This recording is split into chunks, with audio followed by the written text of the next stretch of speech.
বন্ধুরা, আজ এই ভিডিও অনেকটা গুরুত্বপূর্ণ। যিনারা আবাস যোজনায় নাম নথিভুক্ত করেছেন, রাজ্য সরকারের নতুন আপডেট, বাড়ি সবাই পাবে। যেহেতু রাজ্য সরকার সবাইকে বাড়ি দেবে, তো ডকুমেন্টস কি কি প্রয়োজন, এখানে সেই ডকুমেন্টসগুলো আপনার কাছে আছে কিনা আপনারা দেখে নেবেন। যে ডকুমেন্টসগুলো আজ আমি এই ভিডিওর মাধ্যমে আপকো জানাতে চলেছি, সেই ডকুমেন্টসগুলো আপনার কাছে সঠিক রয়েছে কিনা আপনারা দেখে নেবেন। যদি ডকুমেন্টসের সাথে আধার কার্ডের সাথে ভোটার কার্ডের মিল নেই বা ভোটার কার্ডের সাথে রেশন কার্ডের মিল নেই, আপনারা যথাযথভাবে সময় নিয়ে এই নামগুলো সঠিক করে নিন।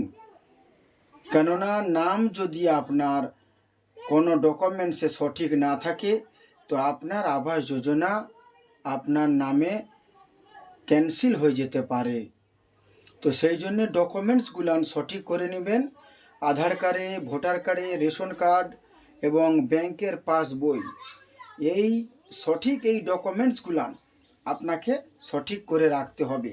তো সর্বপ্রথম আপনাকে আধার কার্ড যেটা সঠিক নাম, সেই ডকুমেন্টস আধার কার্ড আপনার লাগবে।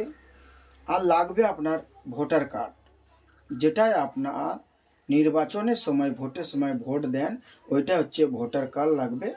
আর লাগবে রেশন কার্ড। আর সাথে রাখবেন আপনারা ব্যাংকের পাসবইয়ের ফার্স্ট পেজের জেরক্স। কেননা এই চারটা হচ্ছে গুরুত্বপূর্ণ। আর রাখবেন আপনারা 2 কপি পাসপোর্ট সাইজের ফটো।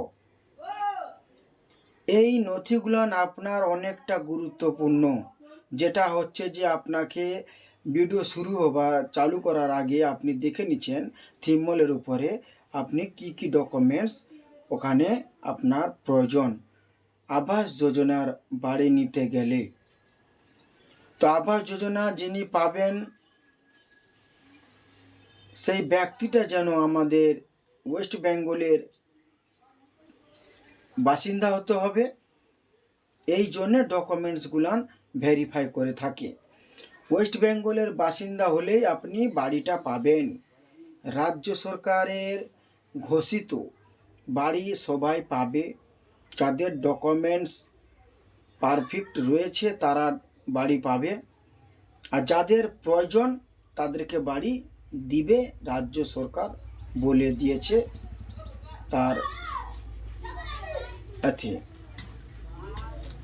নির্বাচনের সময় বলে দিয়েছিল, আবার নির্বাচনের পরে বলে দিয়েছে বাড়ি সবাই পাবে।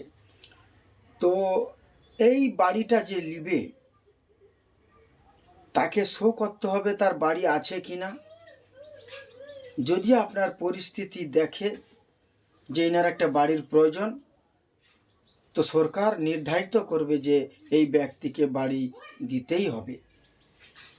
যদি আপনার আগে ছিল যাদের পাকা দেওয়াল রয়েছে তাদেরকে বাড়ি দিবে না বলেছিল, তো পরিবর্তনে সরকারে বিজেপি গভর্নমেন্ট সরকার রুলস চেঞ্জ করেছে।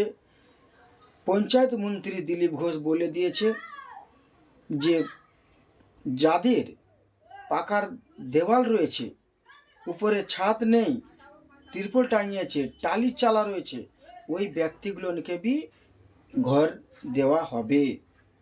তো আপনারা যত তাড়াতাড়ি পারবেন এই ডকুমেন্টসগুলান একটু ঠিকঠাক করে নেবেন। ডকুমেন্টস ঠিক হচ্ছে ঠিক করে নেবেন। অনলাইনে যাবেন সাইবার ক্যাফে, ওখানে গিয়ে আপনার ডকুমেন্টসগুলান ঠিক করে নেবেন। কেননা আপনার ডকুমেন্টসের ভুল সরকার আপনার দুয়ারে যাবে না ঠিক করতে, আপনাকে ঠিক করে রাখতে হবে। প্রয়োজন নথি ঠিক করে রাখুন, বাড়ি আপনি পাবেন। যদি প্রয়োজন হয়ে থাকে সরকার ইনকোয়ারি করবে, যদি আপনার প্রয়োজন হয়ে থাকে বাড়ির, তো বাড়ি দিবে। ডকুমেন্টসগুলো সঠিকভাবে রাখবেন, প্রতিটা ডকুমেন্টসের জেরক্স করে রাখবেন। তো ওগুলো লাগবে আপনার ভেরিফিকেশনের সময়। তো সেক্ষেত্রে বলবো বাড়ি পেতে চলেছেন আপনারা। যদি প্রাপ্য থাকেন আপনি বাড়ি পাবেন আবাস যোজনা সরকারি। তো আপনার সাথে পরবর্তী ভিডিওতে দেখা হচ্ছে। তো এই ডকুমেন্টসগুলো সঠিকভাবে করে রাখুন। নেক্সট ভিডিওতে আপনি দেখতে পাবেন আরও কি লাগবে, কি কি আপডেট দিচ্ছে সরকার, সেই বিষয় নিয়ে ভিডিওটা দেখতে পাবেন। যদি ভিডিওটা ভালো লেগে থাকলে একটা লাইক করে দিবেন আর চ্যানেলটাকে সাবস্ক্রাইব করে রাখুন, কেননা পরবর্তী ভিডিও আপনারা তাড়াতাড়ি নোটিফিকেশানটা পেয়ে যাবেন। আর আপনার বন্ধুদের কাছে যারা বাড়ি পাওয়ার যোগ্য, আপনার মনে হয় কোনো ব্যক্তি আপনার পরিচিত বাড়ি পাওয়ার যোগ্য, তাদের কাছে এই ভিডিওটা শেয়ার করে দিন। শেয়ার করে দিলে উনি বি জানতে পারবে যে সঠিক কী ডকুমেন্টসগুলো প্রয়োজন আবাস যোজনার বাড়ি নিতে গেলে। তো ঠিক আছে, দেখা হচ্ছে আপনার সাথে পরবর্তী ভিডিওতে।